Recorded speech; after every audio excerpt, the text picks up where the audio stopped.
I see. You've shared with each of us, or with me, I'd say that everyone has a story, if not many stories. But for those of us here who are what we'd say not storytellers, is there a skill set we need, or is it just some encouragement, or do we need to have a conversation with you? How do we make it happen? How do we start? Okay, so first is I completely disagree with your first point, but let me just check with the rest. How many of you in this room think you're a natural storyteller? It's about more than the usual average, but it's still okay. Can I assume that those with the hand down, the answer is no? Okay, so then maybe I'll ask the reverse question and see how many hands go up. How many of you think you are not a natural storyteller? Okay, so here's my question to all of you who are not natural storytellers. How many of you have been on a holiday, short or long, in the last 1 year? Non-storytellers on a holiday in the last 1 year, short or long? 2 years? 2 years? Yeah, okay, 2 years. Okay, can I assume that when you came back from your holiday and met people at work, you zipped your lips and didn't tell anybody anything about your holiday? Is that fair? No? Not fair? Then what did you do? You told. But you're not a storyteller. Then did you make a PowerPoint presentation? 4 things that I liked about my holiday, 14 things to avoid. Yeah.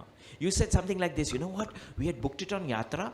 At 10 o'clock we reached the hotel with 2 kids and the wife, and the bugger says there's no booking. Can you believe it? What was that? A story. There isn't a human being alive who is not a good storyteller. Yeah, so please dispel that notion from out your head that I am not a storyteller. That human being is not yet born. In fact, because of the fact that we've been telling stories from before language was born, and we'll get into that some other time, human babies are actually born with an ability to tell stories. Yeah, think how many of you have had children who can now at least speak full sentences? Yeah, okay. Tell me, what was your child able to do once he or she was able to tell a full sentence? So let me give you an example. You walked into the room and there was a broken vase on the ground. And you said, how did that happen?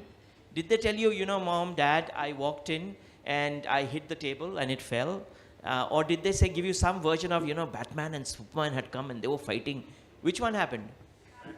Yeah, second one. Some version of the second one, unless Gandhiji was born in your house or something. Yeah. So, did you teach them how to tell stories? Stories should have a beginning, it should have a climax, it should have an end. No.